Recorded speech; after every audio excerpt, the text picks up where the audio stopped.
दो गांव की बात नहीं है, पूरा जिला, पूरा क्षेत्र स्तब्ध है। पूरा स्तंभ हो गया क्षेत्र। दीपावली नहीं होता तो उस दिन तो शायद कत्लेआम हो जाता, लेकिन ऐसा नहीं हुआ। तो हमारे आमरण अनशन में बड़ा हाई फाई आमरण अनशन हम कर गए।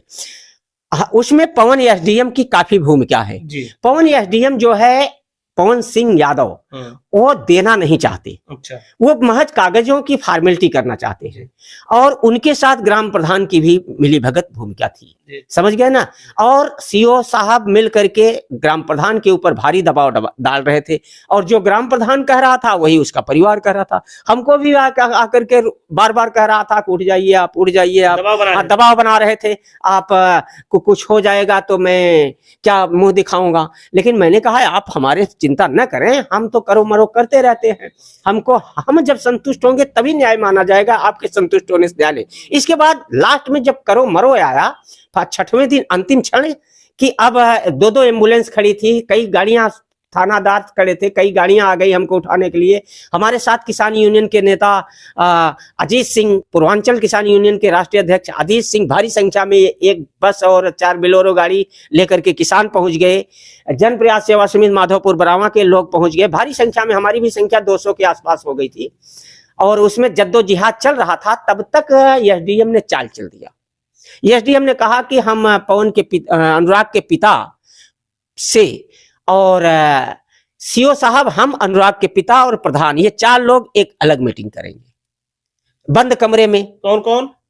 सीओ साहब, पवन एसडीएम सदर और अनुराग के पिता और प्रधान। अच्छा, मतलब आपको हटा के हम 4 लोग चले गए बगल वाले कमरे में। बगल वाले कमरे में अलग मीटिंग किए, बस यह कहने के लिए कि मीडिया के सामने कह दो कि अनुराग के पिता से इन्होंने कहा कि मीडिया के सामने कह दो कि मैं प्रशासन की कार्रवाई से संतुष्ट हूं। प्रशासन पूरी तरह टूट चुका था, बोल चुका था। प्रशासन हाय हाय मान रहा था, किसी भी कर बल छल प्रशासन का लग नहीं रहा था।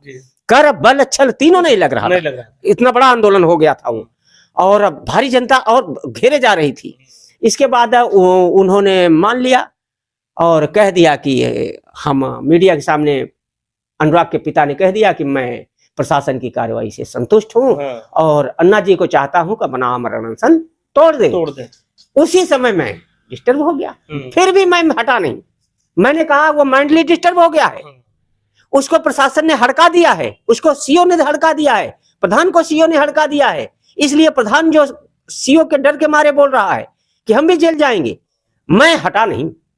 मैंने कहा जब तक कि अब मामला जो है गिरीश यादव पे फंसा हुआ है, गिरीश यादव मंत्री जी आते हैं और हम लोगों के सामने, जनता के सामने, जिला वासियों के सामने इस मरासन अवस्था पर यहाँ पर बात करें, यहाँ पे वो भरोसा दिलाएं कि क्या क्या दे रहे हैं। क्योंकि सरकारी नौकरी एसडीएम नहीं देता। एसडीएम ने कहा कि हम आपके कहने पर एडाक पे दे रहे हैं, और उन्होंने कहा एक चप्पा भी चपका दिया 2-3 दिन में। 2-3 दिन में चप्पा चपका दिया उसके मकान गिराने के लिए चप्पा चपका दिया। तो और थानाध्यक्ष को लाइन हाजिर कर दिया हमारे आमरण अनशन से।